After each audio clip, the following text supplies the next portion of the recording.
check the mic and make sure it sound right, boys.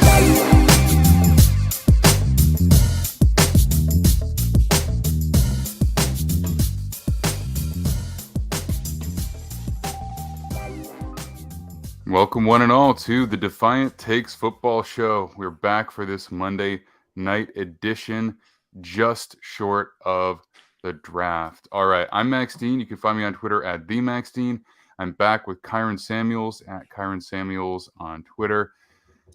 Oh, it has been a long lead up to the draft. We still only got a few days left to go, plenty more work to do. Man, I'm looking forward to cracking a beer, watching the draft, and just letting it unfold, because a lot of preparation has gone into actually, being ready for those picks to be made and make analysis of them on the spot. So, man, how you doing? How are you feeling at this point?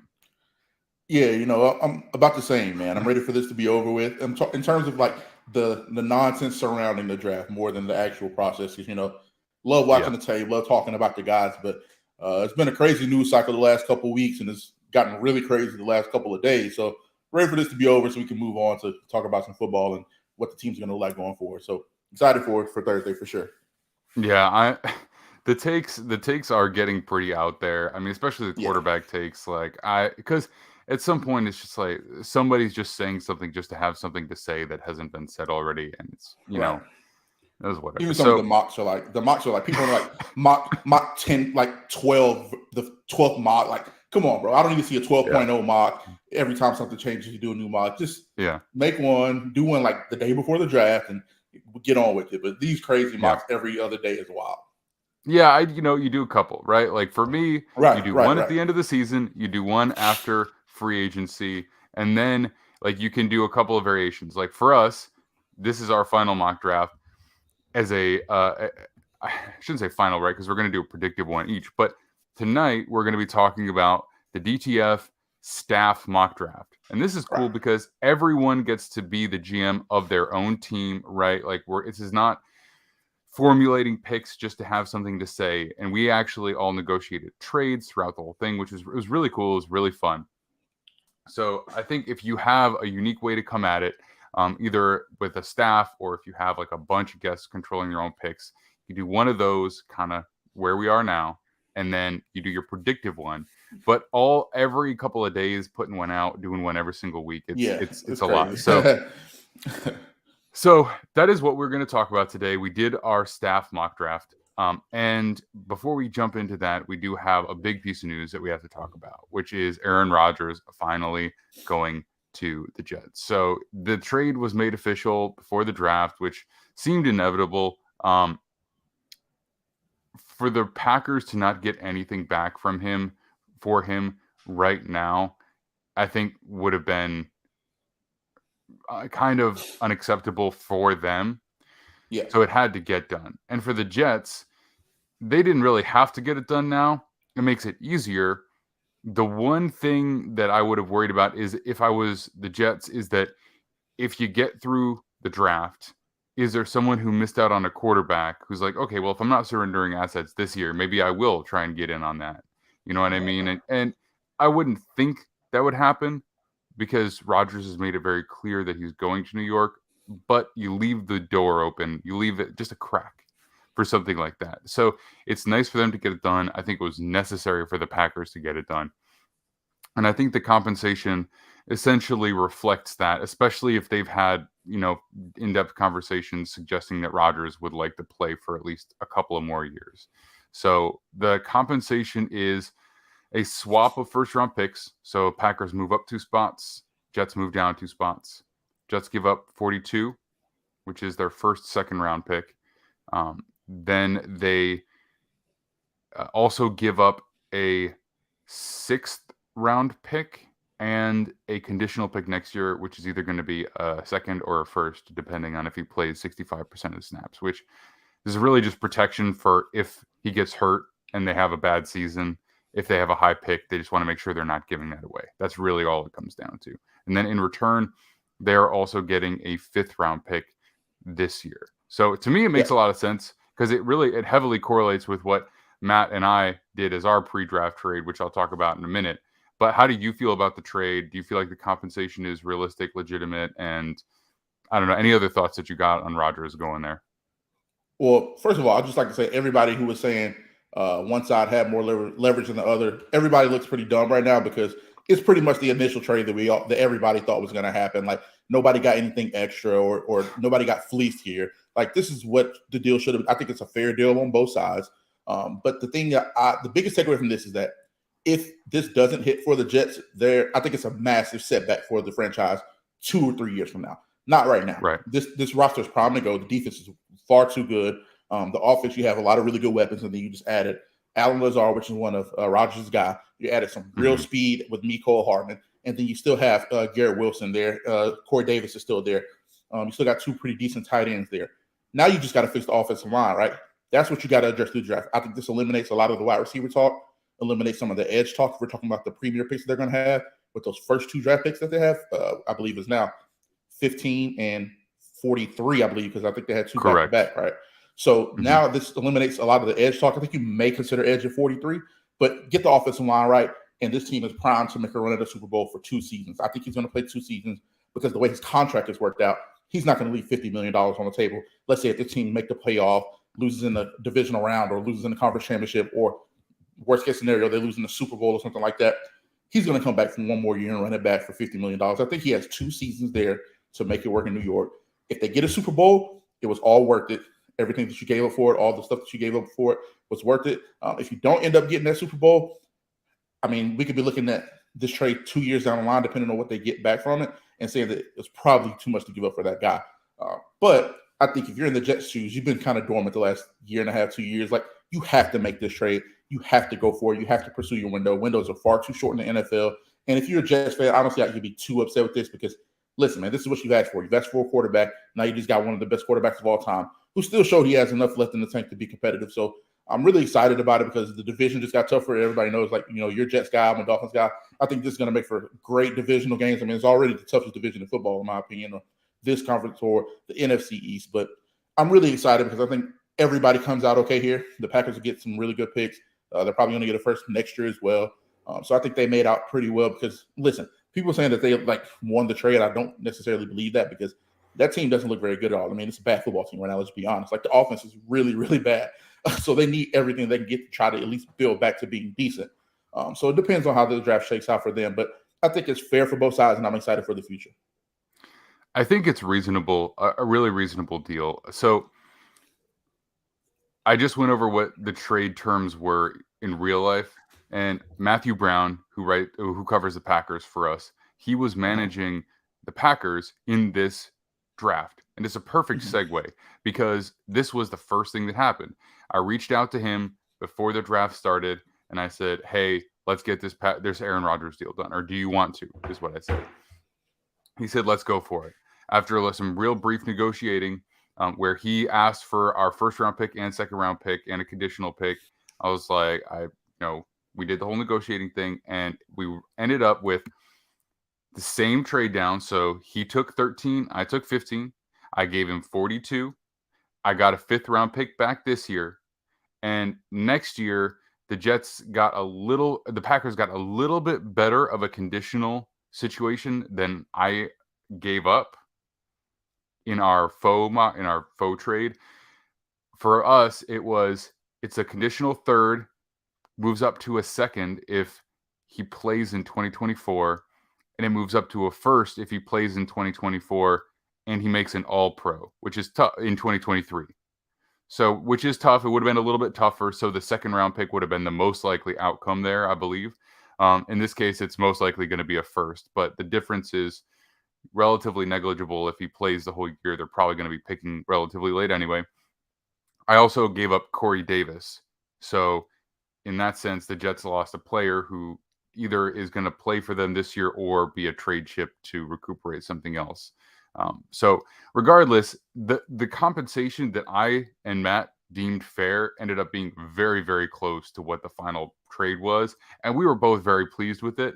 So I think based on that alone, it would be kind of silly to act like somebody got this great, crazy deal. I mean, the Jets potentially could walk away from this with,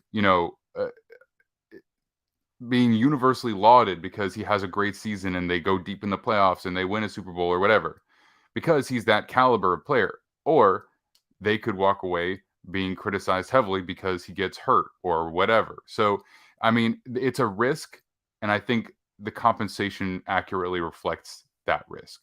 And the Packers were able to get a decent amount for a player who they didn't really have in their plans anymore. So, that being said, that was the very first interaction for our mock, and we're going to run through the first round here. What I'm going to do Hold is on, I'm going last to go. thing though. I did want to say this because there's so many people saying that the Packers was just going to leave him on the roster and eat $50 million. And I'm like, you guys are, I can say it now. You guys were idiots. Like, that's never going to happen. Like, nobody's going to eat $50 million for somebody that's not going to play for them. So I'm just glad that it's over. So people that were saying that like that was a realistic outcome, I'm glad that's over because that was just crazy. I think he's actually getting $60 million cash this year, if I'm not mistaken. So it's not, it was never going to happen. So, you know, I think this is probably the deal that was this is my guess. My guess is it went relatively close to Matt and my negotiations, where the first round pick, the Jets said no to 13, no to 13, no to 13. And they knew at some point they are going to say, all right, we'll swap first with you. We'll go from 13 to 15. And that was going to be the thing that sealed the deal at the 11th hour when the Packers came back to try and reestablish negotiations just to get it done. You know what I mean? So my guess is that was always the back pocket thing that was going to happen. And eventually it just did. I didn't see this happening any other way than it did. So, but that being said, for this mock draft, we are going to go through every single pick, but we're not going to do it. What do you think about pick number 1? I'm going to give you the first 5 picks and we'll just reflect on them and you'll point out anything that you want to within that. I'll do the same. Then we'll move through the next 5 picks because we're going to move at a good clip, right? Yeah. We've done more mocks than we could ever need to do. And this is just like our opportunity to reflect on some of the decisions that were made. So I was controlling the Panthers in this mock. We don't have an official Panthers writer yet, so I was taking care of them. I selected CJ Stroud just to mix it up. We talked about it before when we did our mock draft last week. You could pick Bryce Young. You could pick CJ Stroud. In my opinion, whoever goes number 1 would go number 2 if it was vice versa, right? So I took CJ Stroud. Then John Deakins took Bryce Young for the Houston Texans. Sam Goodman took Will Anderson Jr. for the Arizona Cardinals. He couldn't get a deal done for anybody to come up. Noah Ashley took the quarterback from Florida, Anthony Richardson, for the Colts at 4. And then Julie took Jalen Carter, defensive tackle from Georgia, at number 5. So pretty chalk, honestly. CJ Stroud goes 1 versus 2. But aside from that, this is about as basic as you could expect. Do you have any thoughts on the way that this played out? No, not really. I think both of the quarterbacks will be fine, regardless of where they land up. I mean, there's some talk that CJ could fall. If he falls to like 6 or 7, like to a Lions or a Raiders, I think he'll be really, really, really good there. Probably even better off than he'd be at 1 or 2. But the quarterbacks are really good. I think you can't go wrong with either of the defensive guys. I'd be shocked to see Jalen Carter go that high, if I'm being honest. I think 6 to 10 is the range for him. Even though he has top 3 talent, it's hard for me to see one of those teams taking him top 5. But listen, that would be a perfect fit for the Seahawks, minus the character stuff and everybody that everybody's talking about. But very conventional, like you said. And I think wherever these guys land up, these guys will be the ones that you have zero complaints about. You have zero worry about. I think even the quarterbacks think these guys are going to be surefire players, and that's why they're going to go top 5-ish. Yeah, I tend to agree with you. I mean, I still think Carter at 5 is very much on the table, but aside from that, fully agree. All right, so 6 to 10, we had Ben Bosher taking Tyree Wilson, edge from Texas, at 6 for the Lions. Next, we had let's see here. We had Isabel Villa taking Christian Gonzalez at pick number 7 for the Las Vegas Raiders. And then we had Trayshawn Diaz taking Devon Witherspoon, or is it Devon or Devon? I should know this at this point in the draft cycle. I'm pretty sure it's Devon. Devin. All right. So Devin Witherspoon, corner from Illinois, for 8 at Atlanta. So they do get their cornerback pairing ultimately. I also controlled the Bears here. I took Peter Skoronski, tackle from Northwestern, for Chicago at 9. Then Kyle Sterrett took Nolan Smith, the edge defender from Georgia, at number 10 for the Eagles. So no trades came out of the top 10. And I think, again, relatively chalky. I think some people talk about the Falcons taking corner. Some people are pretty locked in on them taking an edge player. But regardless, either way is like one of two paths that most people expect. Yeah. Nolan Smith going to 10 is probably the one that's maybe not surprising, but slightly less chalky. So what are your thoughts on those picks? Yeah, I like the rest of the picks besides Nolan Smith at 10. I don't like the fit there, but I think they have more pressing needs. I think they go DB or offensive line there. I wouldn't be shocked to see them take a Brian Branch. I've been saying that a lot. Brian Branch, or if a Witherspoon or a Gonzalez were to fall to 10, I would not be shocked to see them take one of those guys, stick one of those guys in the slot and let those guys play there. But I think Nolan Smith's a fantastic player. I think he has top 15 tape, top 15 measurables, because I'm not as concerned about his size as a lot of other people are. I mean, he's 6'3.5", 245 pounds. He could get up to 250 and still keep that freakish athleticism. He plays with great bend. He sets the edge as well. I mean, we don't need to do another player either here, but he's really good. I don't have any questions about his size, but I just think they have more pressing needs there. But again, listen, I would not be shocked, like you just said. I would not be shocked if they took him there, because he is that good of a football player. And if you're projecting towards the future, it would probably be cool to have 2 Hassan Reddicks on your team instead of 1. So that would be a fine pick for them there. Yeah, I like Nolan Smith quite a bit. I think, he plays with great power and leverage. So size is really irrelevant, because if that doesn't show up on your tape as an issue, then what does size matter unless you're like, bizarrely undersized. So, SEC playing against top competition. So, all right. I like the pick a lot, even though I don't know if it's maybe as necessarily likely as something else. But moving on to 11 through 15, got some interesting picks here. So you had the Titans. You had them taking Broderick Jones, tackle from Georgia. Then John Deacon's back on the clock. He took Jackson Smith and Jigba for the Texans at 12.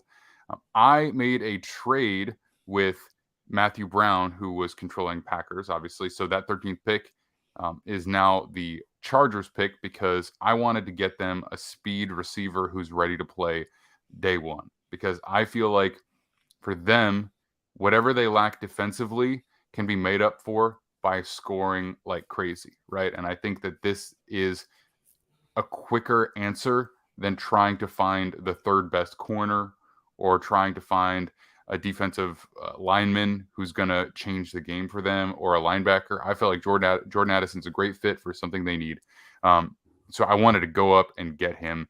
And that was right after Jackson Smith and Jigba went. And I figured the Patriots, not that they necessarily would take a tackle, but they might. So I went up and got him. Then the Patriots took Paris Johnson Jr. at 14. So they add their left tackle of the future, most likely. And that is Kevin Perry making that pick. And then I was back on the clock with the Jets at 15. And I took Darnell Wright, the tackle from Tennessee, to add to their offensive line group. So what do you dislike about that 5? I don't dislike anything from there. I think now that I'm getting closer to the draft, and I've been a Darnell Wright guy from the beginning. I've really liked this kid for a long time, but I wasn't going to take him top 12-ish. But the only thing I'm thinking here is I wouldn't mind the Tennessee Titans taking Darnell Wright at 11 and sticking him at right tackle. I mean, I really wouldn't hate that at all. So I think that would be the only thing I would kind of question there. I think Broderick Jones is, we know the left tackle versus right tackle, the narrative and how that's viewed into the public and whatnot, and even to some front offices and how people get paid. But I think it's starting to come around a little bit. I mean, we just saw the Chiefs pay a right tackle, I don't know, $60 million. I mean, they're going to switch him over to left. But my point is that they value the position now. It's starting to be a little bit more balanced if we're talking about right versus left tackle.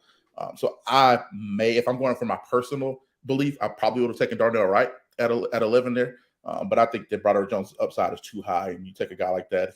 If you have the rebuilding mind that the Titans have. They're clearly in a rebuild here. They're not a team that's looking to be competitive from day one. And I think that's where Darnell Wright's going to help. He's going to be a guy that can help a team that just needs one piece and they're missing one piece, be really competitive and then put them over the edge. So that'll be my only discrepancy there. I just wanted to point that out, that I think he's good enough to go that high. I think in terms of need and value, all of those make a lot of sense. Doesn't mean they're the only answer, but I think they do make sense. The Jets, I feel like there's other players they could have added if they fell right, but in terms of what was available there, it made sense to me. I think he's the best offensive lineman that was available by a notable margin. And even though, I'm a big fan of Dawan Jones, for them to add a player who is not as ready as Darnell Wright and has those same kinds of questions, the same kinds of questions as Becton. Like, I'm not gonna do that to them, right? So you get the guy that you're more confident in being kind of ready right away and probably a little bit more durable, and everything checks out for. So moving on to 16 to 20, we have Brian Branch going to Washington. So obviously Nick Merriam, our own, picks him, and I know he's been a big fan of his for a long time. Makes sense. Add that nickel safety presence. Then Matthew Brown was picking for the Pittsburgh Steelers as well. So he took Dawan Jones, tackle from Ohio State, to play right tackle for them. They have Okorafor, I believe is his last name, and he's under contract, but I'm not sure how great of a player he is. I'm not sure if they would consider him moving to the other side, but they definitely need offensive line help, and this is the best one by a wide margin at this point as well. Certainly if you're looking at the tackle spot, which is where their greater need is, whether it's right or left. Then at 18, we had Ben Bosher back on the clock. He took Quentin Johnson, the wide receiver from TCU, at 18, and he was thinking to pair him with Jameson Williams because this was before the suspension came down. Now it's kind of like, if this were to have happened, a little bit of a sigh of relief there, because no matter how you feel about Johnson being ready day one, having that talent as a little bit of a fallback option certainly doesn't hurt. Then you took Osiris Torrance, a guard from Florida, for Tampa Bay. And then Julie Miller took Michael Mayer, the tight end from Notre Dame, at 20 for the Seahawks. So if you're looking at those 5 picks, obviously you made one of them, but how do you feel about the others? I think it's a little high.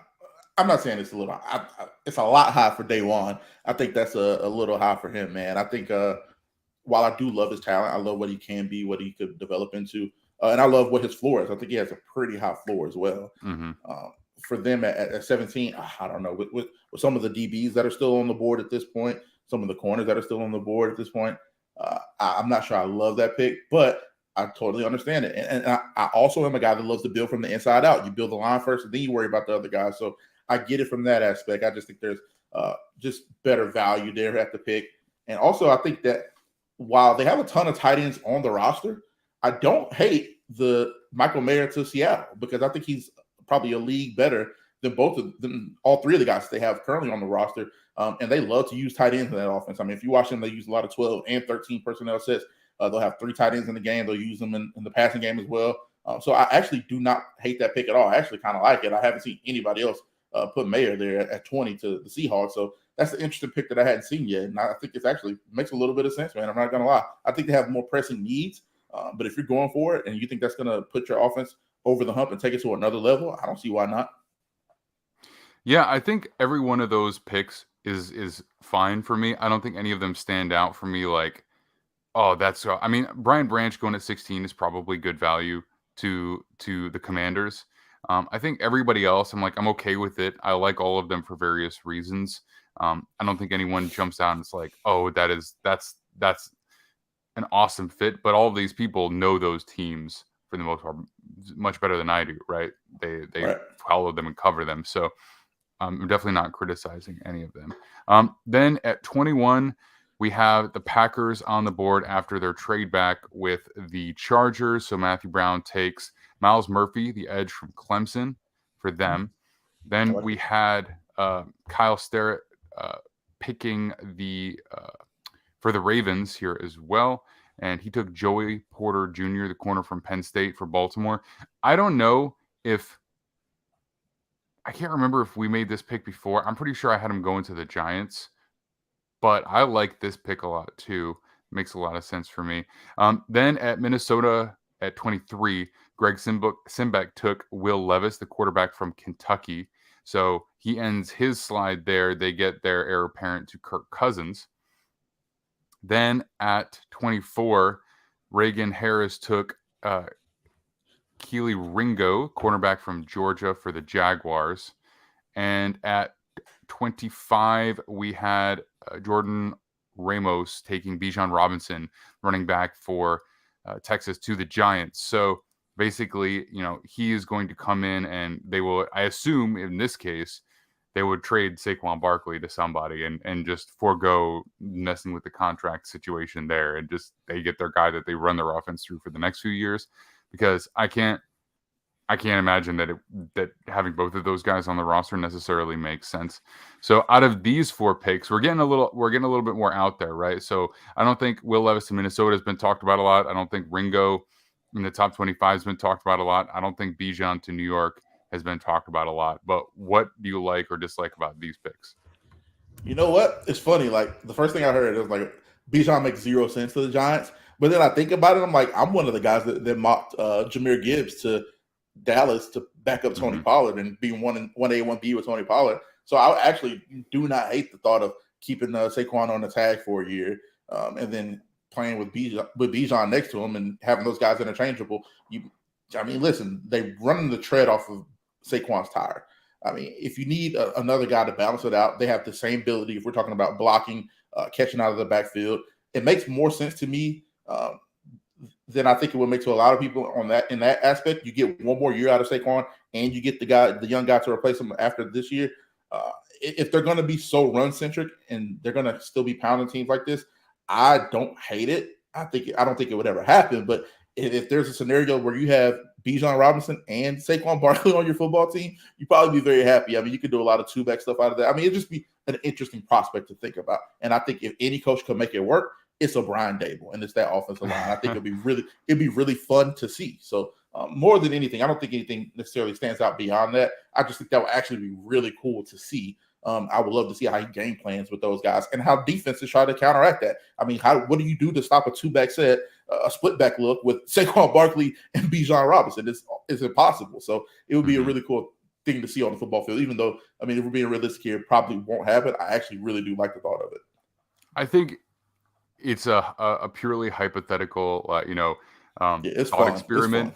But I just think that if Bijan were to be drafted into New York, then 100% you got Saquon being moved, because whether it's right away or not, whether they wait till training camp and somebody's starter goes down who's a contender and they're like, all right, let's go get Saquon.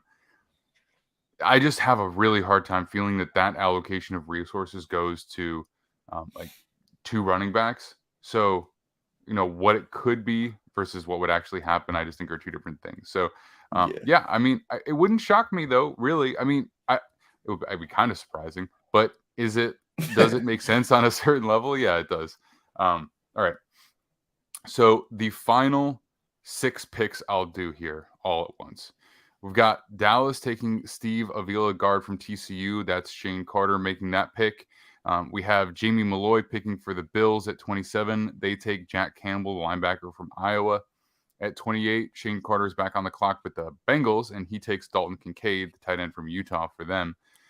Then we have Tyler Aschett taking Lucas Van Ness, the edge from Iowa, for the Saints. We have Kyle Sterrett taking the defensive lineman from Pitt, Kalijah Cansey, for the Eagles and their 2nd pick. And then we have Tyler Wright taking Anton Harrison, the tackle from Oklahoma, for Kansas City in the final pick of the 1st round. So what of those final 6 picks stands out to you? Well, I really like I think these might be my favorite 6 picks of the draft that we've done. I think Anton makes perfect sense in Kansas City if we're talking about a right tackle prospect. If they have the left tackle with Jawan Taylor, I think Anton's everybody talks about his athleticism, but I think he'd probably be better as a right tackle. I think he'd be better as a right tackle on the next level, so that'd be a good fit. And I really like Shane's picks here. Steve is my OG too, so I think he's going to be really, really good on the next level. And if we're talking about a people mover, somebody that can really help bolster the offense even more than they already are, I think it's a Steve Avila in Dallas. And I really love the Kincaid pick to the Bengals. I think he's going to be able to do some stuff over the middle of the field that a Hayden Hurst wasn't able to. He's going to be able to stretch you vertically a little bit more than a Hayden Hurst would have been able to. And this stuff that you could do with him. You can really split him out wide. I mean, you can go trips look and have him as a number 3 and really get a mismatch there. I mean, there's so much that you could do with Dalton Kincaid. I think he's my favorite tight end in this draft. And it's like crazy when I do my tight end list. I don't even include Darnell Washington because he's just something else to me. I don't even know what to truly label him yet. He's something else. But Dalton Kincaid is my tight end 1. So I have my tight end 1 him and then Michael Mayer 2nd. But I really love that pick there. And interesting here, the Jack Campbell one.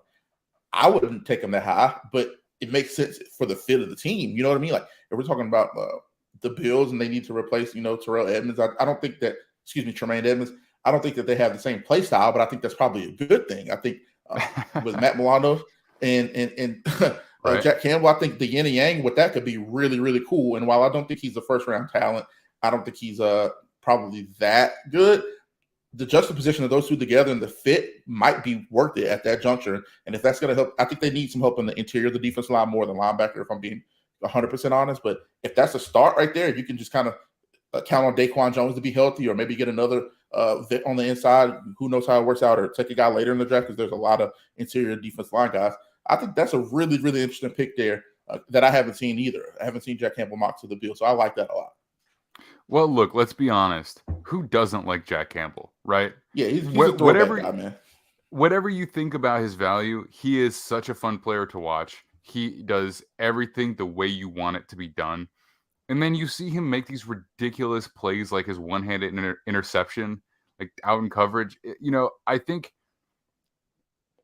I see what everybody else does in terms of like maybe not this crazy new age athleticism for the linebacker position that we want, but he just does everything so well that I feel like maybe we're talking ourselves out of just a very good player.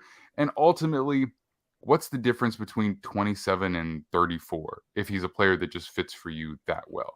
Do I think he'll go in the first round? Probably not. But am I okay with it? I kind of am, because they have trouble defending the run. And this is a player who's going to make a big difference for them doing that without adding more defensive linemen. So I don't know. And I think Lucas Van Ness at 29 is great value. I think Steve Avila to the Cowboys makes a ton of sense. I love Kancey going to the Eagles. You're right. This might be the best series of picks in a row. And I think it's about fit. I think these are guys that these are a lot of guys that have been mocked very highly in the draft that I don't think should go that high. I think at this point in the draft, the last 6 picks of the draft, or maybe like the first 6 picks of the second round, this is the range these guys should go. I've heard some Kancey talking like 18, 17. I don't like it. But if you put him at pick 30 with those guys on the interior, with the Jordan Davises, with the Fletcher Coxes coming back, and you bring him as a third down guy to come in on, I mean, that's incredible. You bring him off or even on first down, you get him on at a 4 take, you get him against some mismatches there. That's where you can start taking these guys with their freakish athletic ability and the fit that they can have for your team. I think this is that range where it makes so much sense, because these are teams that are already well established with really good rosters already that aren't looking to necessarily fill needs. You're just looking to take your team over the top and take the best available talent. And I see a lot of that here. So I really, really love these picks because of the fit and where they are. All right. So we're going to move a little bit quicker through the second round. I'm going to do 10 picks all in a row, and then we'll pick 1 or 2 that we want to point out. So the Steelers take Mozzie Smith, defensive tackle from Michigan. Texans take Jahmyr Gibbs, running back from Alabama. The Cardinals take Deonte Banks, the corner from Maryland. The Colts take Cam Smith, the cornerback from South Carolina. Then the Rams take Emmanuel Forbes, the corner from Mississippi State. So a little run on corners there. Seahawks take Deion Henley, linebacker from Washington State. The Raiders take Brian Bresee, D tackle from Clemson. The Panthers take Darnell Washington, tight end from Georgia at 39. And then the Saints take Zay Flowers, wide receiver from Boston College at 40.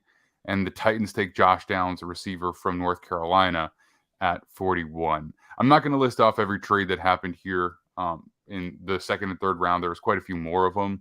If you want to see those, you can actually you can go to DefiantTakesFootball.com and find the full draft with links to any breakdowns for players that we've already done, as well as all the trades and details that go into those. Plus, the individual writers are all doing their own write-ups for why they took who they did and so on. So I'm not going to mention that here, but just for those 10 picks, what stands out to you in terms of maybe players falling, going a little high, good fits, etc.? Well, listen, if Jahmyr Gibbs falls there and the Texans get, Bryce Young, Jackson Smith-Njigba, and Jahmyr Gibbs with their first 3 picks, listen, you got to be really, really happy with that. I think you can win the draft just off taking those 3 guys. And I actually tremendously love the fit of Darnell Washington and Carolina. So whoever he gets as his quarterback in this draft is C.J. Stroud. The offensive line is already pretty dang good there. Carolina and only getting better. You put a guy like Darnell Washington next to them, and I believe they were a top 3 rushing offense in the NFL last year. Not many people give them enough credit or really know how well they ran the football last year. You put a guy like that next to that offensive line with Miles Sanders in the backfield now, and you have C.J. Stroud throwing the ball and being able to stretch the middle of the field a lot. Listen, that is a great fit for him. I really love that, and I also really like Brian Bresee on the interior there and. Oakland, Vegas. Vegas. They'll always be the Oakland Raiders. I always say Oakland. My boy Tashawn always gets on me for that. I'm always calling them the Oakland Raiders. But think about the 2-man games that you can get with, you get Max Crosby and Brian Bresee. You talk about some penetration on third down and on early downs. You can run some crazy stunts with those guys. I think they can really get after the quarterback and do some really good things there. So I like those picks. Yeah, I do too. I think Zay Flowers to the Saints at 40, that's a great fit. I think some of the guys you mentioned already, I made the pick, so maybe I shouldn't congratulate myself too much, but I love Darnell Washington to Carolina for all the reasons you said. Putting him next to those tackles, good luck. Have fun trying to defend that. And then Jahmyr Gibbs too. At 33 to Houston, forget the center need. Okay, sure, you can make that pick, but this is a big-time player. And I think if you get a player like Bryce Young or C.J. Stroud, doesn't matter, and then you get a receiver and you get your running back, you have completely revamped your offense, and you can go out and sign Ben Jones. Just go sign Ben Jones. Just do it. You know what I mean? And you'll be fine for a year, and you can revisit center either later in the draft or whenever. So I love that fit as well. It was a great pick for a player who fell a little bit. All right. Moving on for the next 10 picks, we got Green Bay Packers selecting Cedric Tillman, wide receiver from Tennessee, before the Chicago Bears select Jalen Hyatt, wide receiver from Tennessee. Then we have the Falcons getting their edge player now, since they didn't earlier, Adetomiwa Adebawore. I believe that's some approximation. The guy from Northwestern. Yeah, I feel bad if I butchered that, but yeah. So they get him at 44. Packers get Cody Mock, guard from North Dakota State, or tackle or center, wherever you want to play him, whatever he is. Love that. I know, it's fun. Then you get Tuli Tuipulotu from USC going to the Patriots at 46. The Commanders get John Michael Schmitz, the center from Minnesota, at 47. At 48, the Jets take Joe Tippmann, the center from Iowa. Now, I don't know if that's necessarily going to happen because they just re-signed Connor McGovern. Obviously, we did this mock before that, but without a center, I thought that was a great fit, schematically speaking. Then you got the Cardinals taking Matthew Bergeron, tackle from Syracuse, at 49. Tampa takes Jalen Duncan, tackle from Maryland, at 50. And then Miami takes Sam Laporta, tight end from Iowa, at 51. Yeah, that's a great pick. All right, so for that 10, how are we feeling about that? I like a lot of those picks, and I think this is the value thing. This is where you start getting guys that easily could have gone in the first round. Depends on some, a little bit of intangible here and there, or a little bit of measurable here and there. But you get some really good guys. Like John Michael Schmitz at that point in the draft is a steal, in my opinion. I think he's a really, really good football player. And I think, like you said, I don't want to pat myself on the back, but I love the Jalen Duncan pick in case if you're going to move Wirfs to left tackle, you get Wirfs moved to left tackle. You have your left guard. You still need a center, but if you get Osiris Torrance at 19 and you get a young guy like Jalen Duncan, or if you want to leave Wirfs to right tackle and move Duncan to left tackle, you get a really high-end developmental guy that's just needs to put on some strength. He plays really with him. He's a great pass protector. He needs a little bit of work in the run game, but if you're talking about putting him next to a guy like Torrance, it's going to alleviate a lot of the stuff with the double teams, and they're a power offense anyway. They run a little bit of zone stuff, but they're going to be getting going downhill, and I really like the fit there because he's a guy that I think a lot of people before the season were talking about him as OT2 or OT3. He just didn't have as good of a year this year as he did his junior year, but I really like his high end ability, what he's going to like 2 or 3 years from now.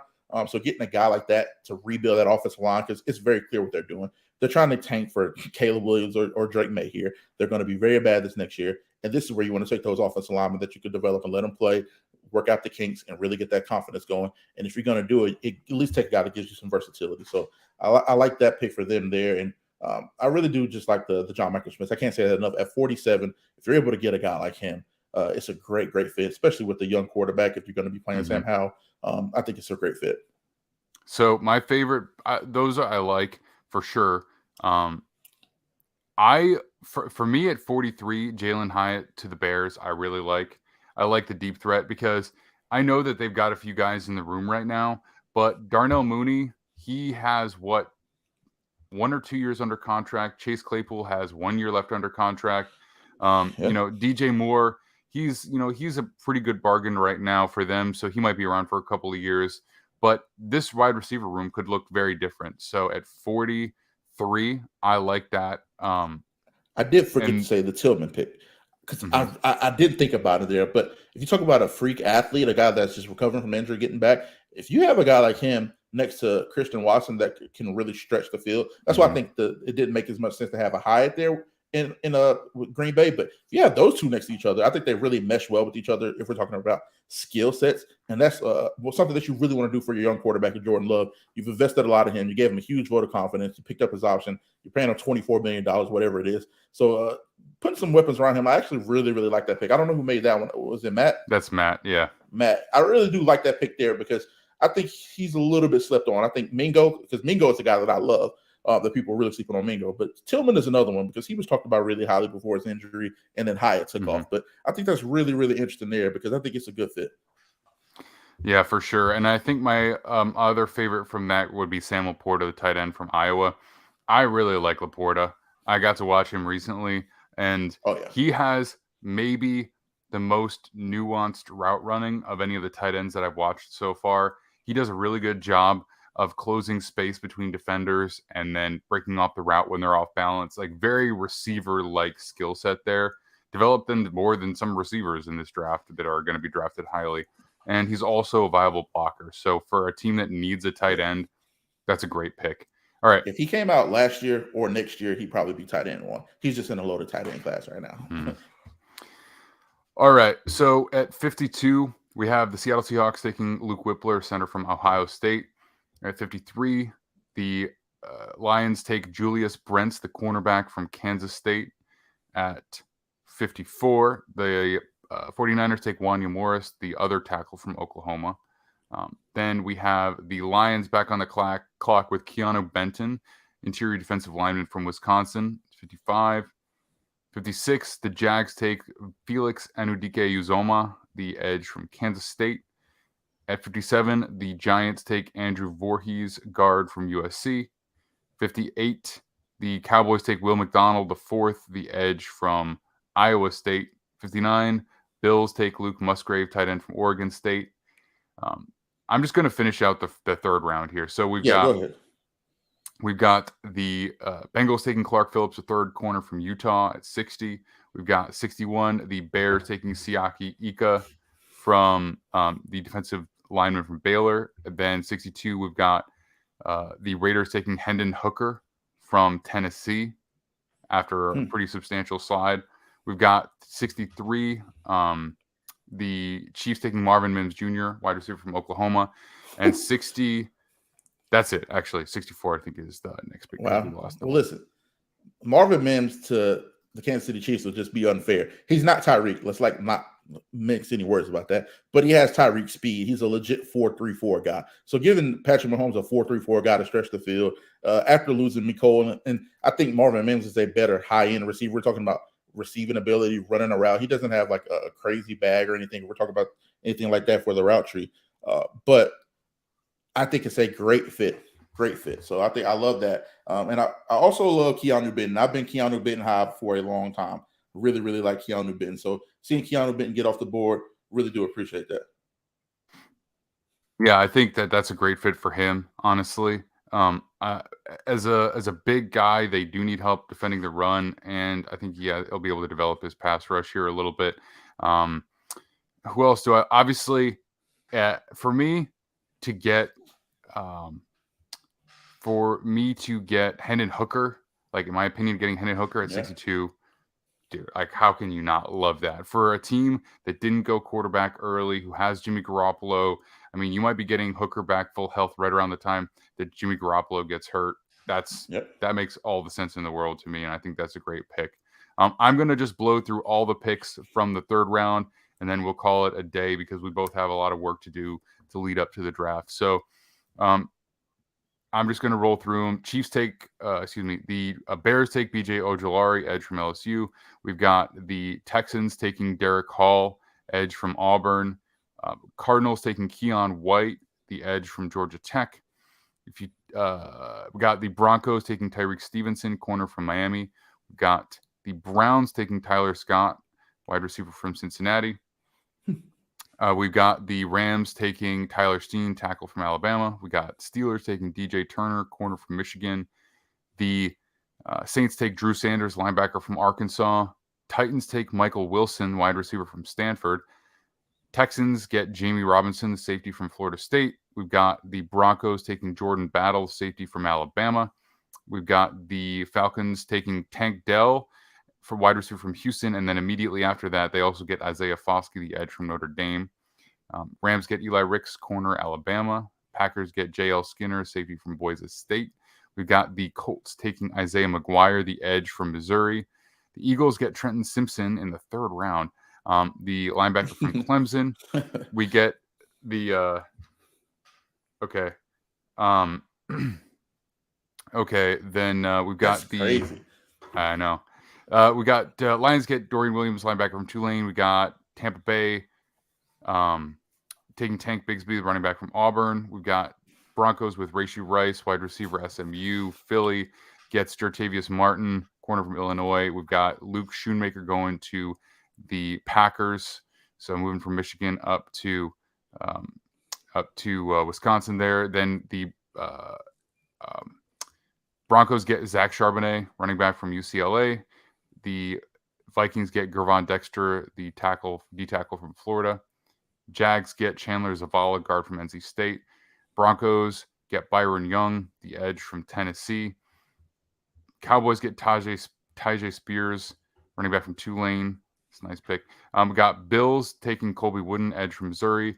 We got the Bengals taking Antonio Johnson, safety from Texas A&M. Panthers get Devon Achane from Texas A&M as well. Philly gets Moro Ojomo, interior defensive line from Texas. Chiefs get Blake Freeland, tackle from BYU. Nick Herbig, the edge from Wisconsin, goes next. And then we've got Zach Harrison, edge from Ohio State, going to the Commanders. Keishawn Butte, LSU receiver, going to the Broncos. Dwayne McBride, running back from UAB, goes to the Chargers. Zach Kuntz, tight end Old Dominion, goes to the Raiders. And then we've got KJ Henry, edge from Clemson, going to the 49ers, who also make the final pick in the third round. Jair Brown, safety from Penn State. So that rounds it out. Obviously, Broncos got quite a few more picks than they normally have because they traded away a few guys. They traded away Cortland Sutton to the Giants. They traded away KJ Hamler to, I forget who they traded that to. Forget who they traded him to. But so that's our team staff mock draft, full 3 rounds. So that's going to be it for today. We will be back after the draft to recap live for about an hour, talk about what happened, and then obviously we'll have tons of analysis coming thereafter. But we're going to get out of here. Appreciate you all for watching, listening, all that you do. You can find us on Twitter. You can find us on our podcast feed. You can find us at defianttakesfootball.com, all that good stuff. And we will see you all very soon. Check the mic and make sure it sound right, boys.